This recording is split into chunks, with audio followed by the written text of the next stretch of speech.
Antes de começar a mensagem, eu queria que você abrisse em Marcos, no capítulo 6, e lesse comigo o versículo 6.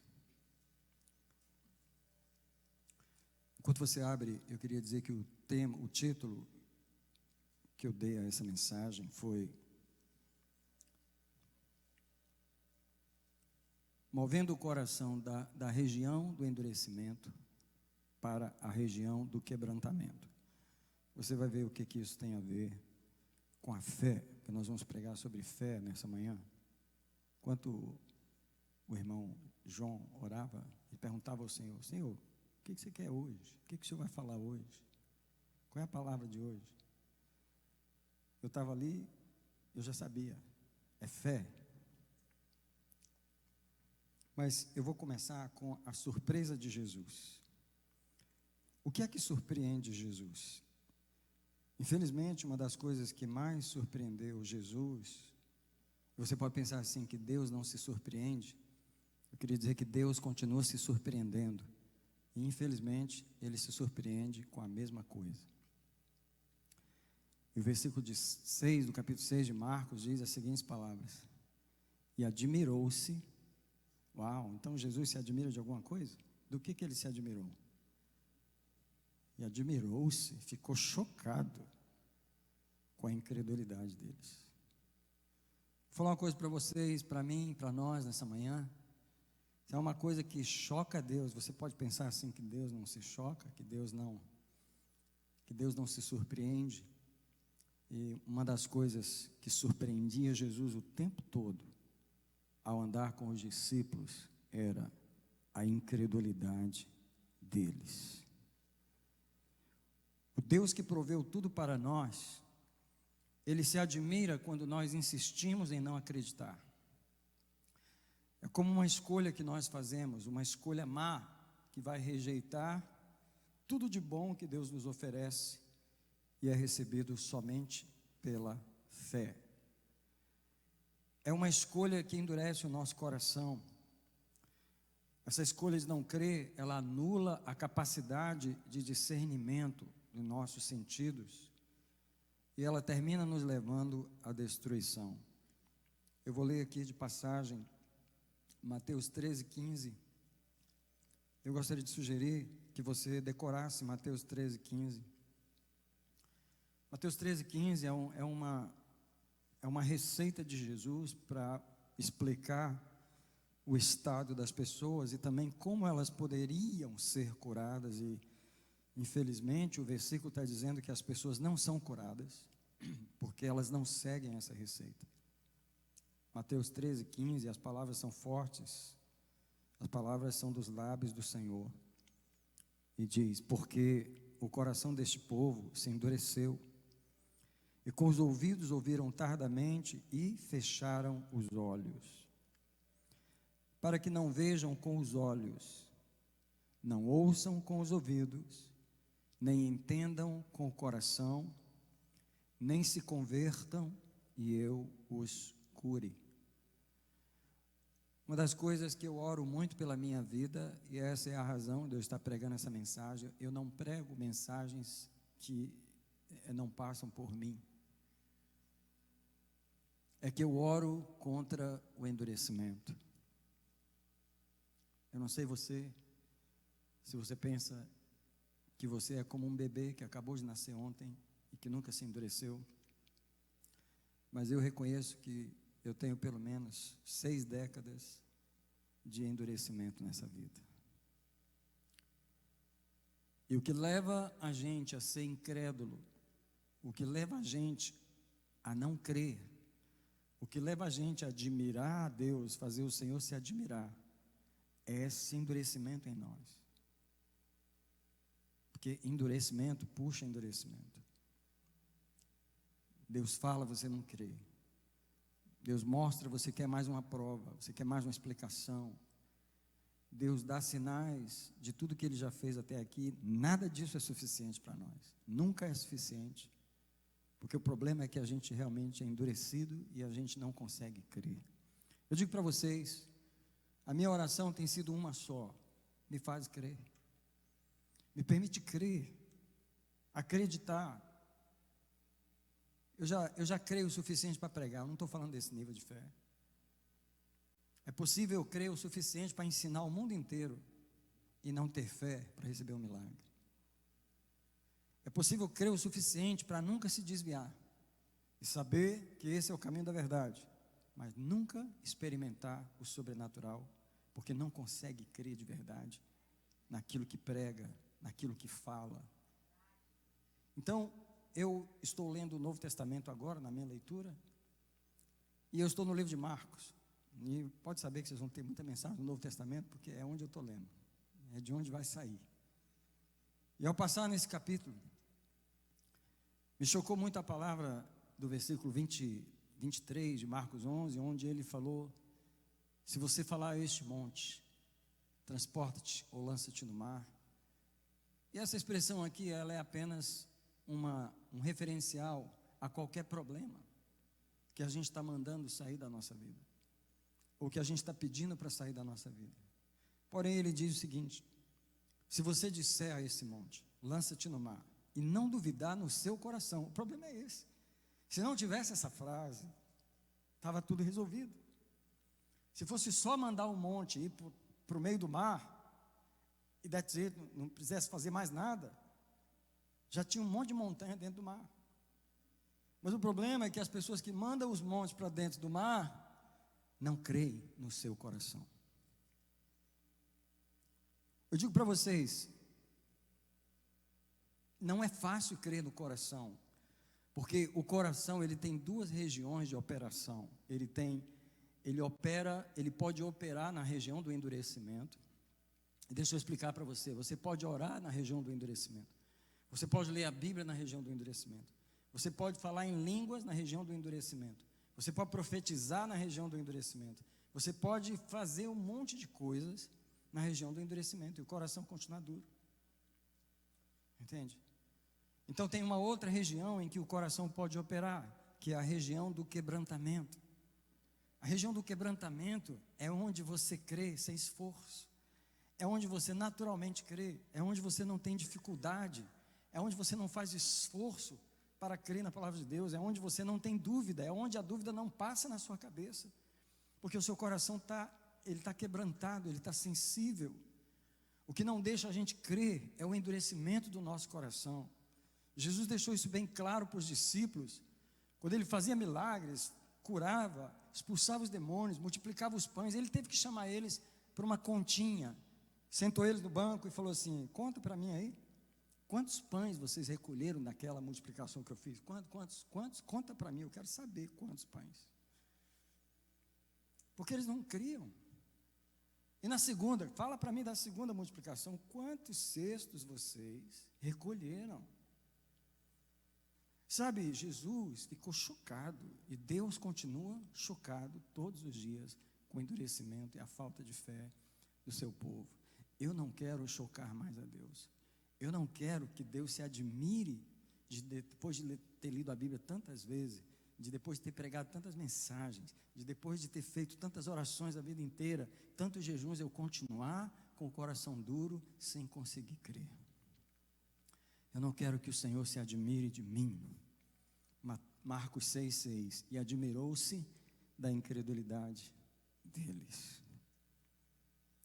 Tudo de bom que a vida e Deus pode nos oferecer, incluindo a vida eterna, depende da fé. Romanos 10,17 diz: a fé vem pelo ouvir, e o ouvir pela palavra de Cristo. Aqui entra mais um elemento nessa relação nossa com Deus, porque o texto que foi lido na abertura do culto disse: porque sem fé é impossível agradar a Deus. Na verdade, é impossível se relacionar com Deus de qualquer maneira sem fé. Então, aqui entra um novo ingrediente nessa equação dessa manhã, que é o ouvido. Porque a fé vem pelo ouvir. E o Espírito Santo, ele começou me levando, e ele está me levando por algumas semanas já, e ele vai continuar me levando, porque eu não cheguei lá ainda. Que o endurecimento do nosso coração depende das coisas que a gente ouve também. E muitas coisas que a gente está ouvindo está endurecendo o nosso coração, ao invés de amolecer o coração. Coisas que entram pelo ouvido não eram supostas descer ao coração, descem e endurecem o coração. Eu não vou pregar essa parte, porque a mensagem ia ficar muito longa, eu tive que decidir não trazer essa parte. Então eu quero continuar com você aqui, no Marcos 11, no verso 24, que diz assim: tudo quanto pedirdes em oração, crendo, o recebereis. Jesus fala claro que a forma de orar tem que ser crendo. Digo para vocês, raramente eu prego uma mensagem sobre fé, e o tema da fé tem que ser pregado sempre. Tinha que haver mais mensagens sobre fé, porque o que adianta a gente orar se não ora com fé? O que adianta a gente adorar e fazer o que a gente faz se não houver uma fé verdadeira no coração? O coração continua precisando ficar limpo, desendurecido, para que ele possa crer. O problema não é não orar, o problema é não crer quando ora. O problema não é não jejuar, até nós jejuamos bastante, o problema é não crer quando jejua. O problema não é não vir à igreja, nós até vimos bastante. O problema é não vir à igreja com fé, porque o coração continua endurecido. Eu quero levar você para o lugar onde o Espírito Santo me levou. E nós vamos agora para Isaías 57. Nós vamos para o versículo 15. Veja o que Deus fala sobre si mesmo. Isaías 57, 15. O Senhor diz: assim diz o alto. Quem? O alto, o excelso, o que habita a eternidade, cujo nome é santo. Num alto e santo lugar habito, mas também habito com o contrito e o humilde de espírito, para vivificar o espírito dos humildes e para vivificar o coração dos contritos. Ele está dizendo: eu sou o alto e o excelso, eu habito na eternidade. Ei, nós estamos falando de uma altura que nós precisamos procurar atingir essa altura, precisamos subir mais, porque ele diz: eu habito num alto e santo lugar. Quero dizer essa manhã algo que nós já sabemos, mas vamos entender melhor. Deus opera de uma altura muito grande, Deus opera do alto, Deus não opera na região do endurecimento, Deus opera na região do quebrantamento, Deus opera nesse lugar alto, nesse lugar sublime. E uma das coisas que o versículo diz é que nessa altura toda que ele está, tem um grupo de pessoas que está com ele lá, o contrito de coração, em outras palavras, o de coração sensível, o que não tem o coração endurecido. Vou te falar, quantas palavras de Deus e profecias e bênçãos são literalmente desperdiçadas, porque elas são ouvidas por corações endurecidos no meio da igreja, todos os cultos, todas as semanas, todos os meses, todos os anos, todos os séculos. Todos os séculos Deus falou a um povo de coração endurecido. Deus sabe com quem Ele está falando. E uma das coisas mais difíceis é transportar o coração dessa região de endurecimento para essa região alta onde Deus está, onde Deus opera, onde resposta de oração é o comum, onde resposta de milagres é o normal, onde não existe dificuldade para se crer, onde não existe impossível. Deus opera de um lugar onde não existe impossível, right? Só que Deus fica mandando anjo para falar com a gente coisas que a gente não crê, porque a gente opera numa outra região. Deus está operando lá em cima, nós estamos operando lá embaixo. Deus está operando, nós estamos operando num lugar onde um anjo chega para as pessoas na Bíblia e fica tentando explicar para eles aquilo que Deus está falando, e eles não entendem, eles não creem. Deus chega para um Gideão e fala: varão valoroso, Deus é contigo. Ele está falando lá de cima, lá de onde Deus está vendo a vitória, lá de onde Deus opera, lá de onde Deus é excelso, é sublime, lá de onde os inimigos já estão vencidos, lá de onde Deus está vendo que aquilo lá não é nada. Deus está falando de lá, mas o homem está ouvindo daqui. Ele está ouvindo desse lugar horrível que ele vive, cheio de amargura, cheio de problemas, cheio de decepção, ainda vira para Deus e ainda fala assim: se Deus é comigo, se Deus é conosco, falando do endurecimento. Por que isso está acontecendo com a gente? Onde estão tuas maravilhas? Nós respondemos a Deus do nosso lugar de incredulidade. Precisamos nos arrepender. Alguém diz para alguém, fala para alguém: precisamos nos arrepender. Precisamos pelo menos, no mínimo, a gente precisa reconhecer a incredulidade, o endurecimento. Precisamos reconhecer. Chega para um homem que é um sacerdote, Zacarias, chega para um homem velho, um homem de muitos anos de ministério, um homem que ministra dentro do templo, dentro do altar.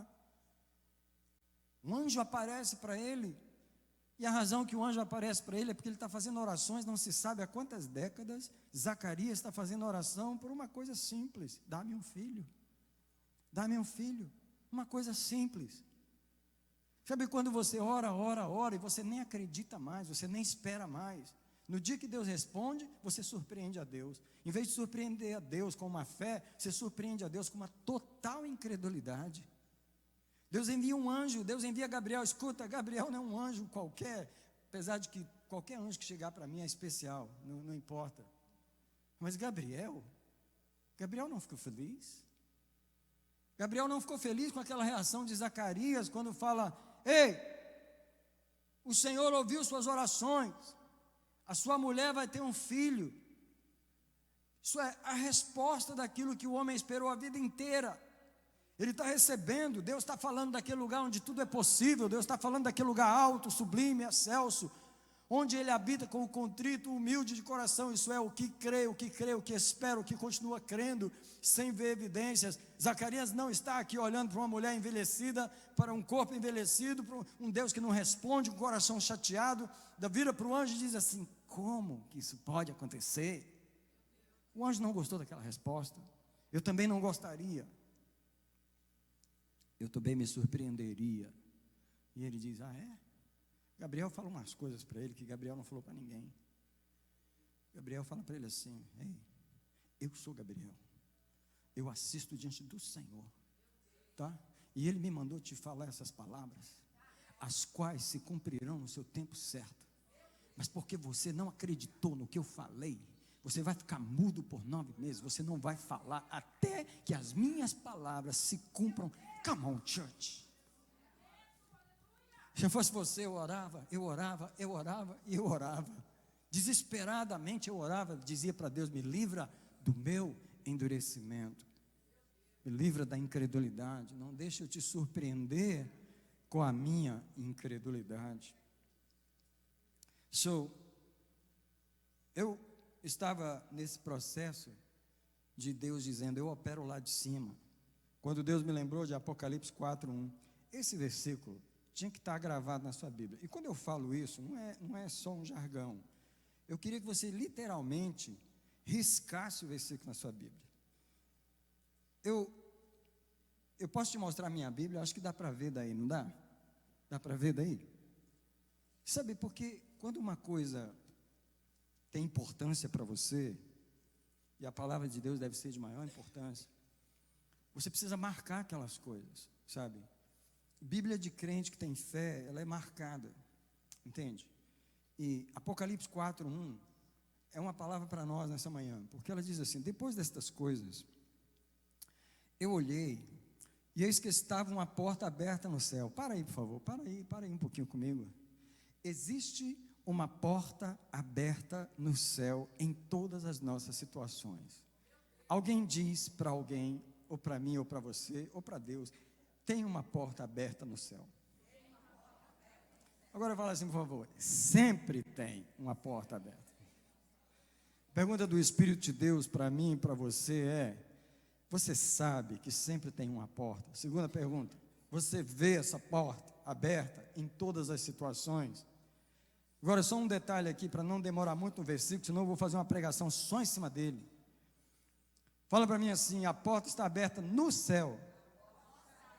Então presta atenção, não tem porta aberta na terra, as portas são abertas no céu. As portas não estão abertas na terra, não adianta olhar para o lado. Leva os meus olhos para os montes, de onde me virá o socorro? É para cima, amado, é em cima.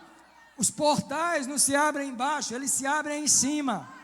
Há uma porta aberta no céu. O que Deus está dizendo é: sai daí, sobe aqui, há uma porta aberta. Sai da região do endurecimento, sai da região da incredulidade, sai da região onde você não enxerga nada, sai daí, porque eu preciso te mostrar. Vamos terminar de ler o versículo. Eu vi uma porta aberta no céu, e a voz que eu ouvi me falar, como a voz de uma trombeta falando comigo, disse o quê? Sobe aqui e mostrar-te-ei as coisas que devem acontecer. Presta atenção, se Deus não nos mover daqui de baixo para essa porta em cima, eu e você não vamos conseguir enxergar o que Deus já realizou, o que Deus já fez, Alguém fala comigo, as obras de Deus são obras consumadas. Em outras palavras, Deus não vai fazer o que Ele vai fazer, Deus já fez o que Ele ia fazer. As obras de Deus são consumadas, Deus já fez. Quem acredita no que eu estou falando? Quem entende o que eu estou falando? Presta atenção, quando eu vou orar para Deus, quando eu vou orar para Ele, eu falo para Ele: olha, eu sei que você já fez tudo o que era para fazer, eu só estou aqui para contemplar a obra que você já fez, só porque não chegou no meu calendário ainda, vai acontecer na minha vida, mas no seu coração, na sua mente, no seu olhar, você já fez as obras já estão feitas. O meu trabalho aqui agora é confirmar, é declarar: a sua obra é consumada, a sua obra, foi Jesus quem falou, está consumado. Come on, church.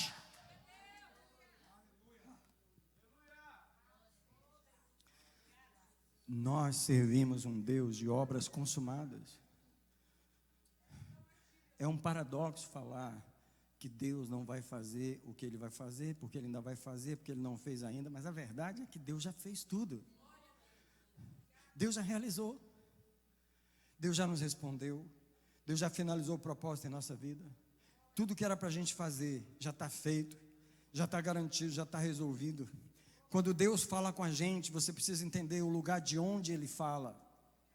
Deus sempre fala do lugar da realidade que já passou a eternidade, da realidade que já está na frente. Deus fala que Ele já viu o fim, Ele já viu o final de tudo. Ele fala de lá: você já venceu, você já foi, eu já te passei, eu já ultrapassei os seus inimigos, você já passou por cima de todos eles, você já pisou na cabeça de todos eles. Eu estou te vendo aqui, porque eu estou te falando aqui, porque eu já te vi na eternidade. Deus olhando para você e falando daqui: eu já te vi na eternidade. Você acha que eu não te vi? Eu te vi lá. Você já chegou lá, você já está na minha presença.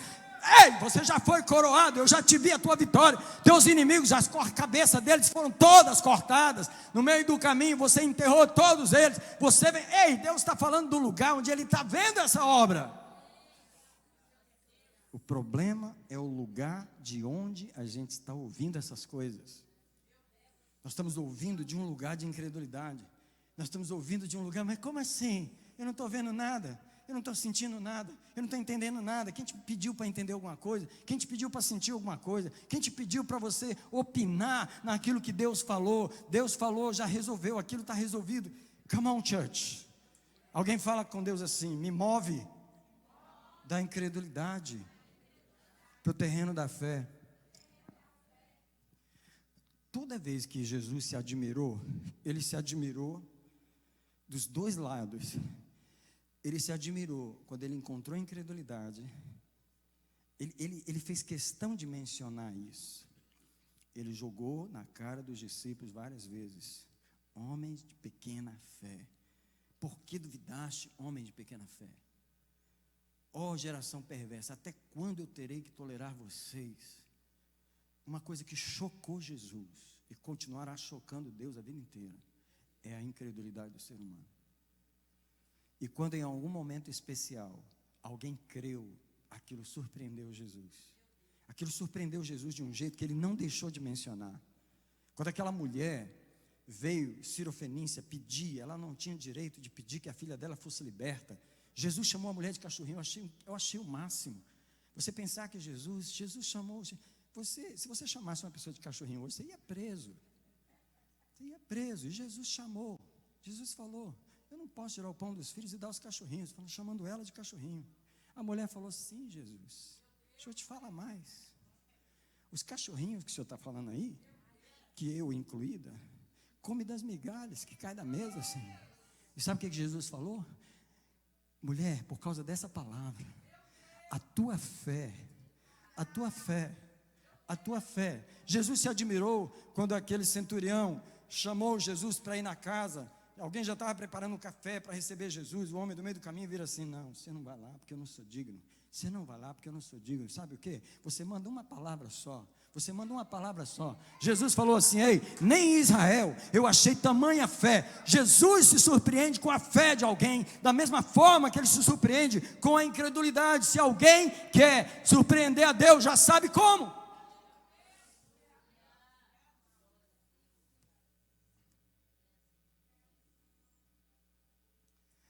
Eu não sei se eu causo essa surpresa em Deus. É possível que eu surpreenda Ele de ser incrédulo. Tanto que você já leu a Bíblia, tanto que você já orou, tanto que você já pregou e ainda está aí. Falo, misericórdia, misericórdia. Eu não vi Jesus chegar para mim e falar: estou surpreso com essa fé. Eu não vi Ele falar isso para mim ainda. Eu não vi. Eu vejo Ele olhar bem firme nos meus olhos e falar: você crê? Como que? Qual é a sua reação? Eu lembro do dia que eu estava aqui, o pastor Gabriel me chamou aqui na frente e falou assim: isso aqui vai ser um ministério de milagres e cura. Virou na minha cara e perguntou 3 vezes: você crê? Tipo assim, o que Deus está falando? Ele está desafiando a nossa incredulidade. Ele está desafiando esse lugar endurecido em que a gente vive.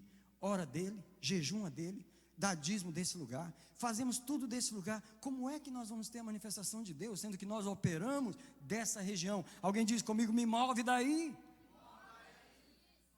Você está orando por isso? Estava não, claro que não. Mas você está ouvindo essa mensagem hoje. Espero que alguma coisa mude na sua oração a partir de amanhã. Come on, church. Você precisa orar por isso. Você pensa que crê tanto. Na verdade, nós não cremos tanto assim. Deus está dizendo: sobe aqui, tem uma porta. Sobe aqui que eu vou te mostrar. E vou te mostrar as coisas que vão acontecer. Do terreno do endurecimento para o terreno do quebrantamento. Nós não conseguimos crer porque nós operamos no terreno do nosso próprio endurecimento pessoal. Isso é, um coração endurecido não consegue crer por causa da dor que endurece o coração, tá? E o coração quebrantado, ele consegue crer por causa da pureza, da sensibilidade, da entrega que tem no coração.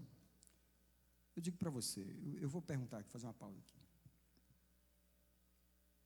Quantas vezes aqui alguém chega para orar com um coração bem ruim? Ruim. Vocês estão tudo calados porque eu sei que vocês sabem o que eu estou falando.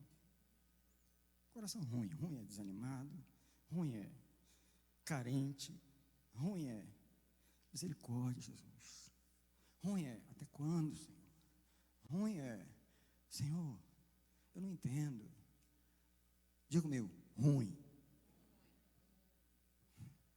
Quantas vezes a gente chega para orar assim? Alright? Eu digo para vocês e repito mais uma vez: a oração tem que nos mudar. Toda vez que eu chego na presença de Deus, pelo menos uma coisa eu sei: eu cheguei na presença de Deus. E outra coisa eu sei: Ele não está operando no mesmo sentimento que eu estou operando agora, nesse momento. Outra coisa eu sei: Ele não tem que ter haver mudança nele. Ele é imutável. Mas tem que haver uma mudança em mim naquele momento. O primeiro objetivo da oração é transformar a gente. A gente tem que chegar diante de Deus e fazer um monte de coisa. Tem que deixar um monte de coisa acontecer em nós. Eu vou falar uma coisa para vocês. Infelizmente eu vou falar. Muita oração não está resolvendo nada, porque essa oração não está fazendo nada na pessoa que veio orar. Nada. Do jeito que começa a orar, termina. Ajoelha no pé da cama, incrédulo, vai dormir. Um pouquinho mais incrédulo, porque já está com sono e está querendo acabar com aquilo. E mais incrédulo vai dormir. Tipo assim, tem que haver alguma mudança em nós, nesse momento de oração. Tem que haver um transporte em nós, ou nós nunca vamos atingir o sobrenatural e essas respostas, essas coisas que Deus falou e faz chegar aos nossos ouvidos. Nós precisamos que haja uma mudança em nós. Eu estou orando por isso todos os dias. Eu clamo por isso todos os dias. Marcos 11, 22 diz assim: se não duvidar no seu coração. Eu quero dizer que a dúvida e a incredulidade não estão em outro lugar, senão no coração. A incredulidade está no coração por causa do endurecimento do coração. Ei, quando nós cremos no coração, porque o coração está quebrantado, sensível e rendido a Deus. Mas quando nós não cremos no coração também, porque o coração está endurecido, rendido às dores, rendido aos problemas, rendido às preocupações da vida e aos nossos próprios raciocínios incrédulos. O problema da fé ou da falta de fé está no coração. O versículo foi claro, eu estava lendo a minha Bíblia apenas, e eu parei nesse versículo quando Jesus disse: se você falar ao monte, mas não duvidar no seu coração, será feito como disse. Quantas coisas a gente diz que a gente não acredita. Nós temos o vocabulário correto, nós oramos ao nome certo, nós temos o Espírito certo, o nosso problema está em nosso coração. Nós vamos orar agora, nesse momento. Nós vamos orar por uma coisa, pelo coração. Nós vamos apresentar esse coração ao Senhor. E a gente nem sabe o estado que ele está, por isso que a gente fica pensando, pedindo toda hora: sonda o meu coração, sonda ele. Você sabe como ele está. Você sabe qual o nível de endurecimento, qual a porcentagem de endurecimento que está aí, ou de quebrantamento que está aí. Alguém pode dizer simples palavras a Deus nessa manhã, do tipo assim: Senhor, aqui está o meu coração. Olha nele, olha para ele. Olha para ele, Senhor. Tu sabes o estado que ele está, como ele vem tentando sobreviver, como ele vem tentando se acreditar, se esforçar. Tu sabes que coisas entraram nele, que passaram pelos ouvidos e não deveriam ter entrado no coração, mas entraram. Coisas que feriram o coração, coisas que endureceram o coração, coisas que trouxeram medo ao coração, coisas que hoje não permitem o meu coração crer. Alguém pede ao Senhor: lava o meu coração no sangue de Jesus, purifica o meu coração, quebra as pedras do meu coração, remove a minha pedra, me chama pelo nome. Alguém fala para Jesus aí: Senhor, olha para o meu coração. Fala para ele assim: eu sou um adulto. Isso significa que eu já vivi alguns anos, eu já passei por algumas fornalhas de endurecimento, eu já passei por algumas situações que me deixaram incrédulo, cético, já sofri isso, já sofri aquilo. Alguém disse para Deus: tem misericórdia do meu coração, libera ele, cura ele, tira o meu coração dessa região de endurecimento. Aqui está o problema não é a palavra de Deus, o problema não é a provisão de Deus, o problema não é os anjos que faltaram, o problema é que eu não consigo crer, meu problema é falta de fé, meu problema é que eu preciso do coração curado, eu preciso de uma cura que não chegou, eu preciso de uma alegria que não está dentro de mim, eu preciso de um quebrantamento que não está dentro de mim, eu preciso, oh Jesus, faz uma obra em nosso coração, nos permite. Alguém diz para ele assim: me permite crer, me ajuda a crer. Eu sempre faço a oração do pai daquele menino. Trouxe o menino para Jesus, ninguém conseguia expulsar o demônio. Ele vira para Jesus e ainda fala assim: se você pode fazer alguma coisa. É sempre assim que a gente fala com Deus. Se você pode fazer alguma coisa. Jesus, como é que é? Se eu posso fazer alguma coisa. O problema não é se eu posso fazer, o problema é se você pode crer. Então ele faz uma oração: me ajuda contra essa incredulidade. Uma oração verdadeira, uma oração humilde, uma oração que reconhece que há uma incredulidade ali, porque sem fé é impossível agradar a Deus. É preciso transportar o coração desse tipo de operação para um lugar onde você tenha fé em Deus. No original, quando Jesus disse no versículo 20 e 22, quando você lê o versículo 22, está escrito apenas isso. Como é que está escrito no versículo 22? Jesus lhes disse: tende fé em Deus. Uma tradução melhor dessa parte seria: tenham a fé de Deus. Entendeu? Porque, do tipo assim, fé em Deus todo mundo tem, right? Todo mundo acredita que Deus existe, mas não é isso que ele está falando. Ele está falando a fé de Deus. Isso é como Deus crê nas coisas, como Ele vê as coisas. Alguém diz comigo assim: Deus vê as coisas já resolvidas. Eu não estou vendo as coisas resolvidas, e o diabo ainda está conversando comigo, ainda está jogando na minha cara, ainda está falando: e aí? E agora? E aí Deus já está vendo as coisas resolvidas. Eu preciso saber conversar com o diabo. Como eu tenho uma frase para ele, eu já eu já disse para vocês, eu tenho algumas frases para o diabo, e crente que não tem frase para o diabo, termina caindo nas frases do diabo. Porque como você não tem algo para dizer para ele, você termina ficando com aquilo que ele tem para dizer para você. Então o que eu tenho para dizer para o diabo, sempre que ele conversa comigo, que ele chega para mim e fala, e agora? O que você vai fazer? Eu falei, eu não vou fazer nada. Sabe por quê? Deus já fez. Deus já fez. Deus já resolveu todos os problemas da minha vida. Deus já curou todas as doenças da minha vida. E as que Ele não quis curar, Ele me levou até o fim da vida, e eu parti para a glória, eu já estou na presença dEle, glorificado, e não importa aqueles anos que eu passei com aquela doença. Sabe como? Sabe como você vê as obras de Deus realizadas? Uma das coisas que ajuda você a crer, é quando você vê que as obras de Deus já estão realizadas. Quem não é casado aqui fala, eu já casei. Perder a benção. Perder a benção. Eu acabei de falar, elas nem ouviram. Elas nem ouviram o que eu falei. Quem não é casado aqui, fala, eu já casei.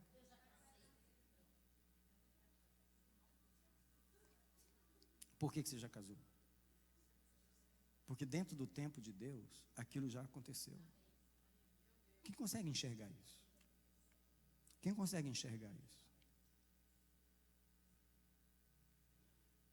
Só porque as coisas não aconteceram no meu tempo ainda, não quer dizer que elas não aconteceram.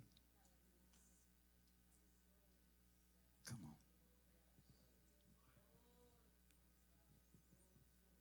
Come on. Alguém diz assim, Deus já me deu o meu green card. Olhe para mim, olhe para mim. Eu não estou fazendo você fazer declarações de efeito. O que eu estou levando você é a transportar você desse dia para um dia que Deus já viu o green card chegar na sua casa e você pegou na mão e está todo felizinho. Só porque esse dia não é hoje, Deus está dizendo, só porque esse dia não é hoje, você não vai regozijar hoje, você não vai se alegrar hoje, você não vai declarar hoje. Deus está dizendo assim, será que tem uma pessoa aqui que consegue crer que as minhas obras já estão realizadas? Será que tem uma pessoa aqui que consegue ver que eu já fiz o que eu tenho que fazer? Tem oração que a gente tinha que parar de fazer. É oração do tipo, me dá, me dá, me dá. Por que você não me dá? Porque demora. E Deus, misericórdia. Você só está dizendo que eu não vou fazer, você está dizendo para mim que você não crê, e você está jogando na minha cara. Ainda está com lágrimas, essas lágrimas todas aí. Eu não gosto dessas lágrimas. É tudo lágrima de desespero, é tudo lágrima de angústia. Sabe umas orações que não eram para ser feitas? E muita gente continua fazendo, porque elas estão desonrando aquele que já fez tudo em nossa vida, aquele que já fez. Como alguém diz comigo, só isso, Deus já fez. Fala para 3 pessoas, por favor, Deus já fez.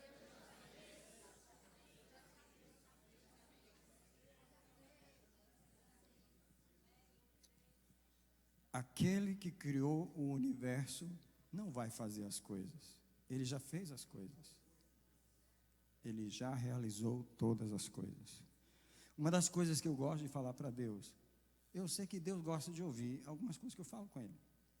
Porque uma das coisas que eu falo com Ele constantemente é, suas obras são consumadas. Todas elas.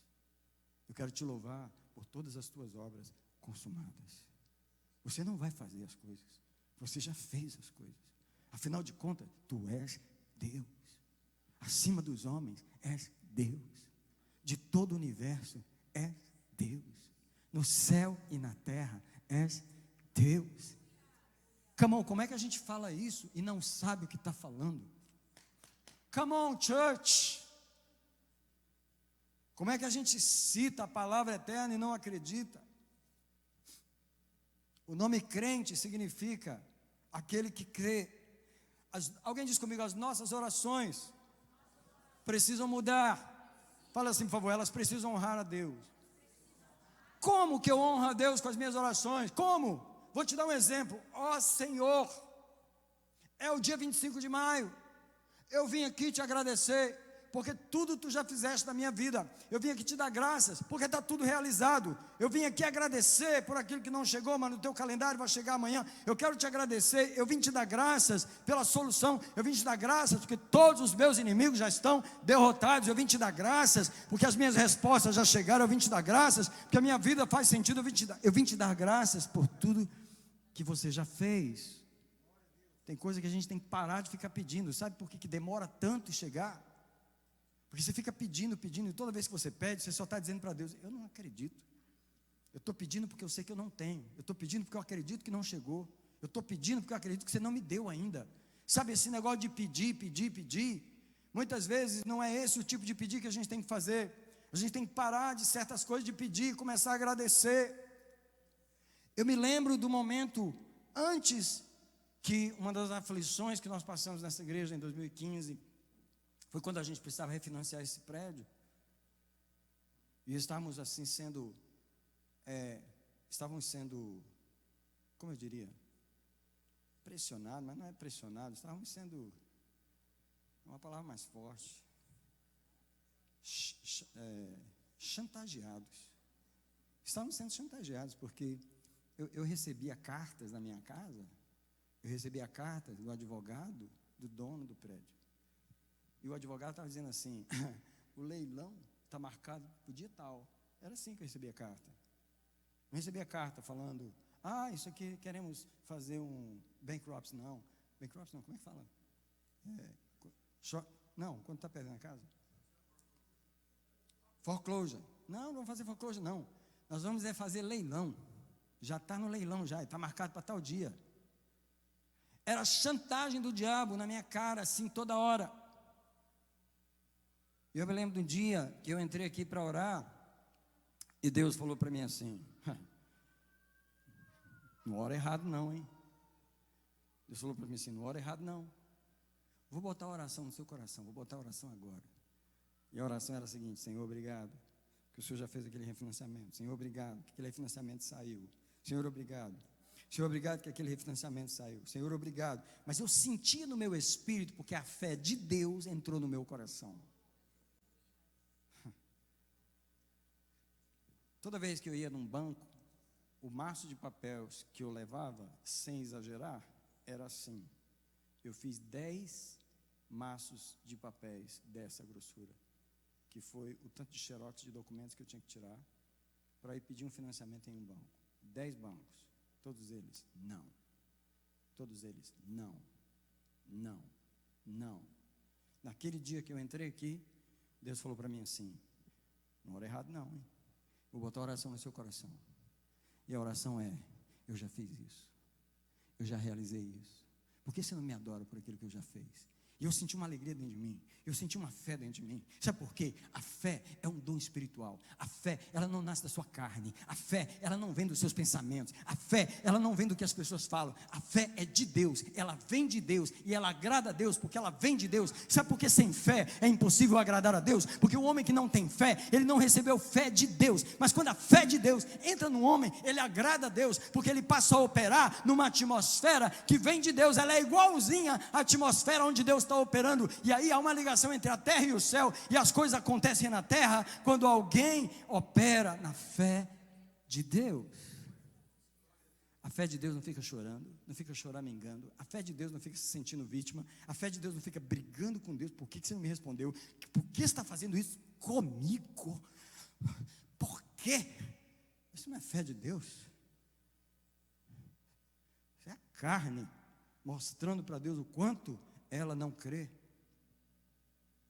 Mas a fé diz assim: você já fez, você já fez tanto que eu vim agradecer pelo que você fez. 2015. A chantagem era tão grande que aquele homem, que um dia foi dono desse prédio, ele entrava aqui dentro na minha ausência, quando ele trazia pessoas para mostrar o prédio para vender, quando ele já tinha vendido o prédio para mim. Ei, eu tinha um contrato assinado com ele já tinha vendido o prédio, eu pagava para ele $12 mil por mês. Mas ele trazia pessoas aqui dentro para vender o prédio nas minhas costas. E Deus falou: ele não vai te tomar o prédio, não. Esse prédio está na minha mão. Esse prédio é meu. Ele não vai te tomar esse prédio. Alguém diz comigo, fé de Deus. Agora pergunta para a pessoa do lado, você tem?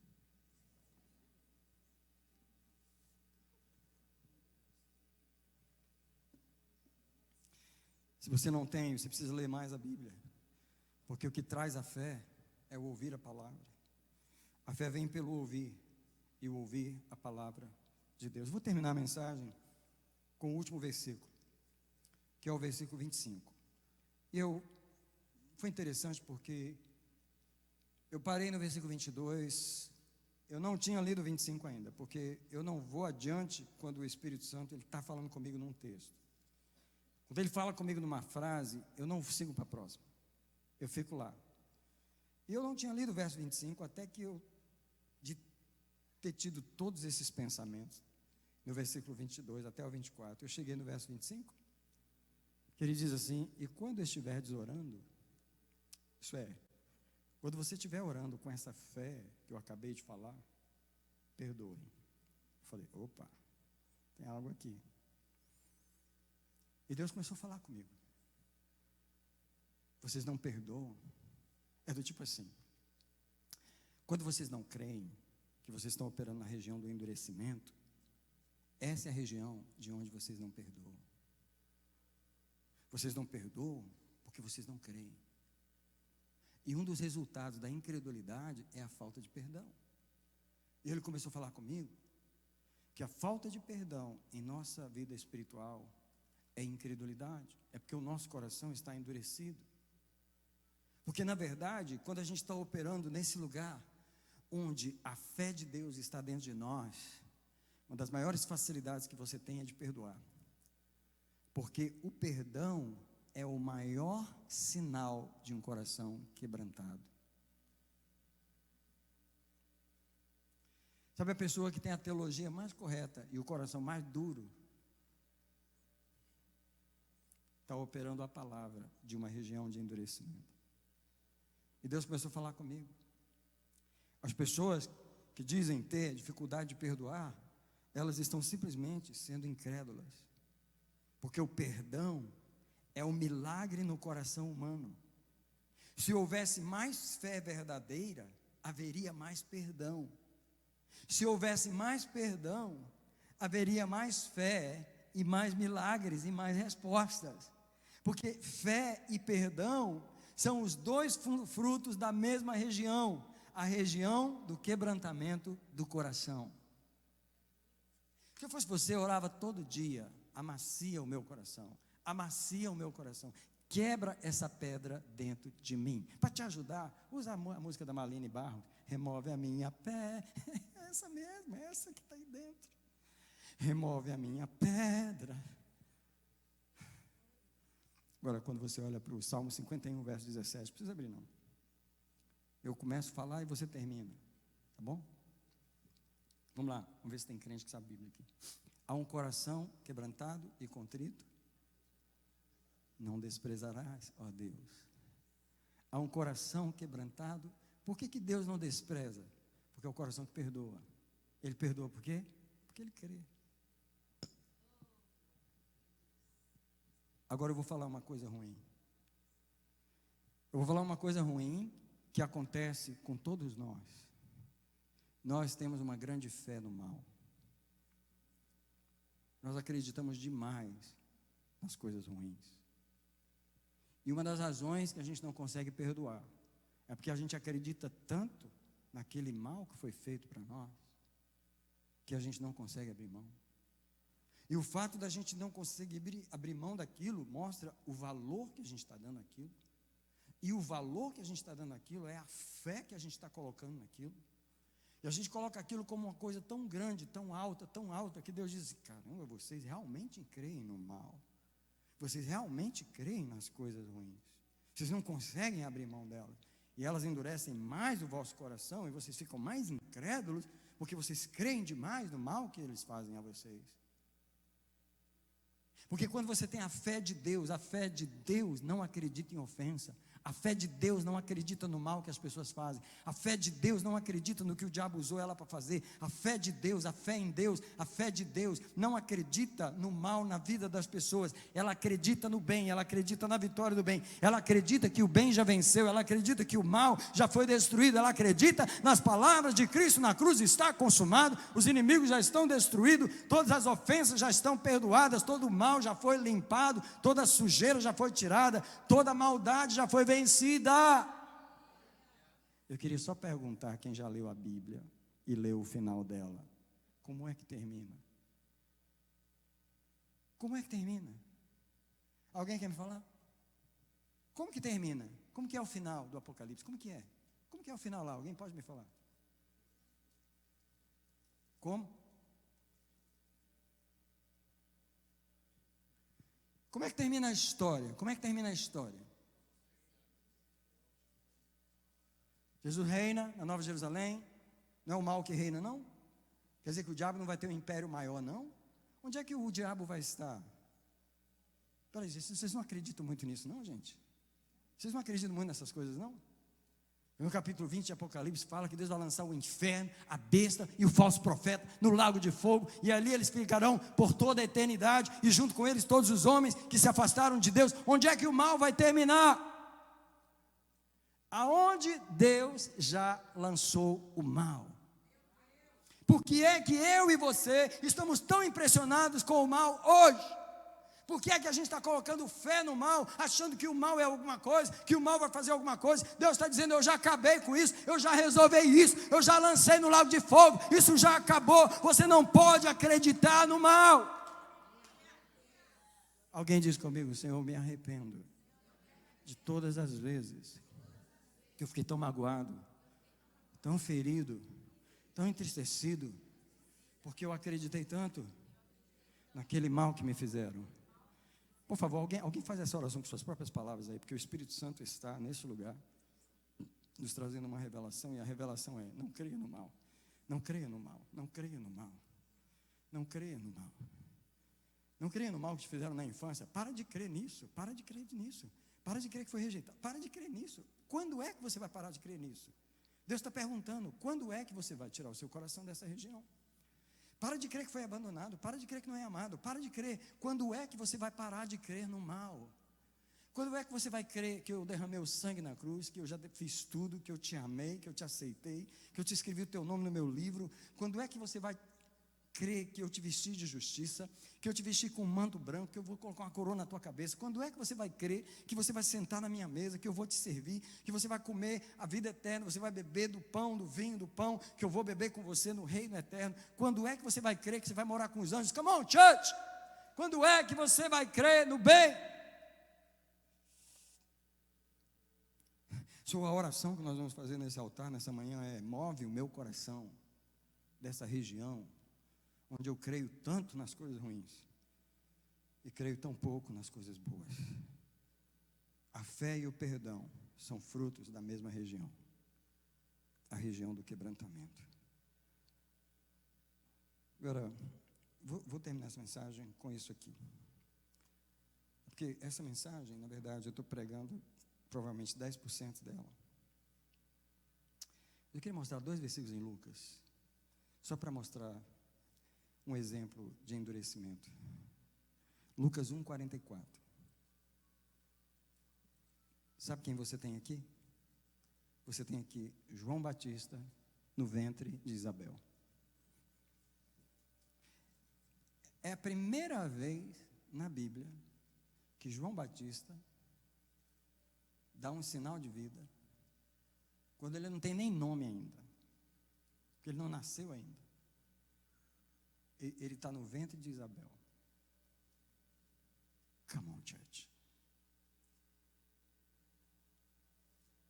E aí, um dia, entra pelas portas da casa dele a tia. A tia entra pelas portas da casa. João Batista não estava esperando aquela visita. Só que não pôde se conter. Não pôde se conter. Escuta, quando você crê você não consegue se conter, porque você tem tanta certeza de quem é, o que é, que está acontecendo, que nem que você esteja dentro do ventre da sua mãe, você não sabe nem falar, pelo menos uma quicada lá dentro você dá, porque a Isabel falou, a criança pulou de alegria dentro de mim, quando ouviu a tua voz.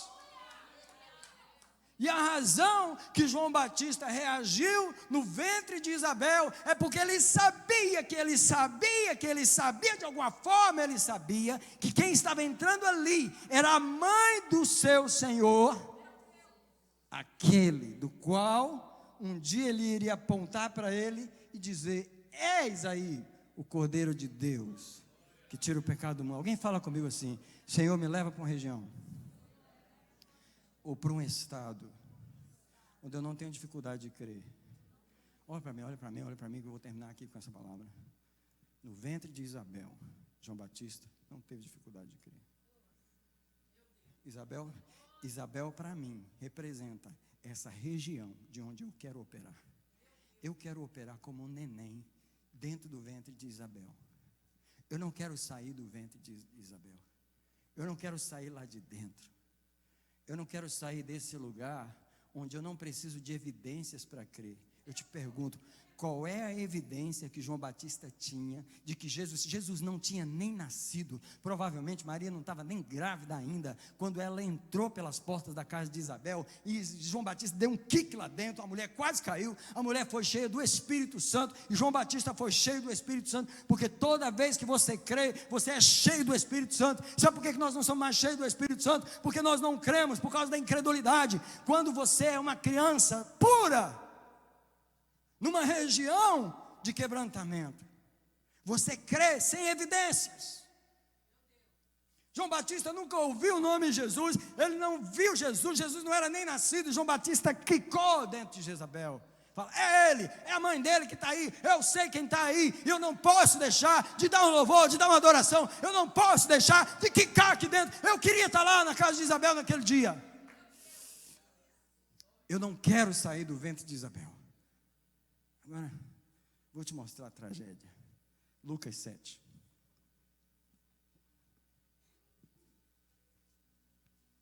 O que acontece com esse mesmo João Batista em Lucas 7? No versículo 18.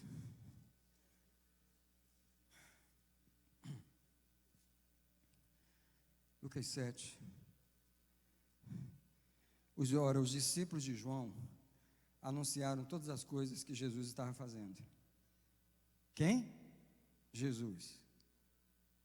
E João, chamando 2 discípulos, olha a missão da incredulidade. Chamou 2 discípulos, enviou-os a Jesus a perguntar, você é mesmo aquele? Come on, João, peraí, João, peraí. João, explica isso aqui para mim, João. Como é que quando você estava no ventre da sua mãe, você acreditou sem nenhuma evidência, e agora, depois de todas as evidências que você já viu, que você mesmo apontou para ele e falou que ele era o Cordeiro de Deus, agora você vem com essa história, João, é você aquele ou é outro? Que história é essa, João? Explica isso para mim. Porque o que o endurecimento faz com você, ele faz você contrariar a própria pregação que você fez. Aquilo que você acreditava, você não acredita mais. É isso que o endurecimento faz com a gente. João já viveu alguns anos. João agora está na prisão. E na prisão todo mundo duvida. Na prisão, quem está na imigração agora? Quem está lá, quem levou? Eu não sei como é que está. Eu acho que estão orando muito. Mas, João duvidou. Espera aí, eu pergunto para vocês, João tinha o direito de duvidar? Como é que ele soube, tanto que ele soube que era o Senhor, que ele pulou no ventre da mãe? É porque quando você é criança, quando você opera dessa região de pureza, você não tem dificuldade de crer. Sabe por que a gente não crê?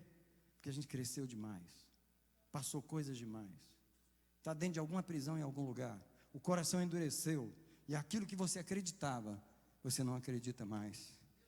Alguém quer vir nesse altar para pedir misericórdia? Alguém quer vir nesse altar para dizer, remove a minha pedra. Pode vir nesse altar, por favor.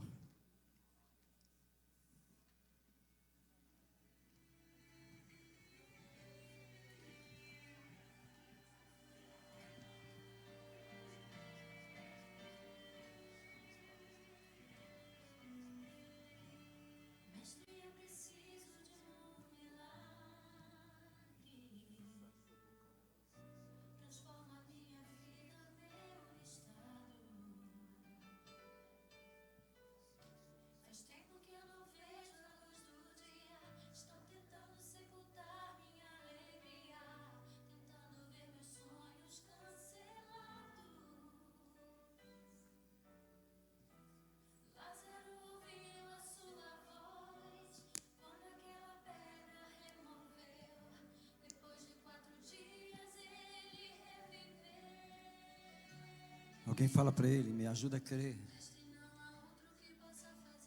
Alguém fala para ele, remove a minha pedra. Tira de mim a incredulidade.